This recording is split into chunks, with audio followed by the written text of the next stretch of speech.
Hi there. Okay, so I just got this Eureka vacuum and I'm super excited because it is bagless, but this is the super coolest feature.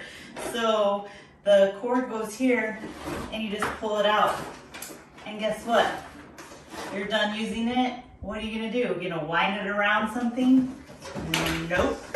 All you do is push down on this and it sucks right back in. I absolutely love that feature. Okay, so I'm going to show you how good the suction power is on this. I'm going to plug it in real quick.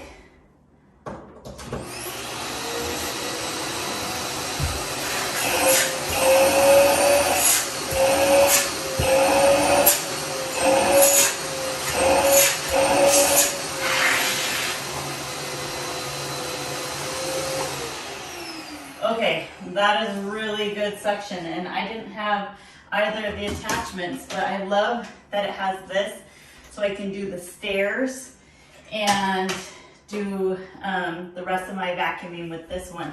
So you can change, it has this nozzle if you're gonna do hard floors or carpet, and you just turn the dial and then push for it to go on and push it again for it to go off. This is such a convenient vacuum and I am loving all the features of it. I absolutely love it so far and I highly recommend it.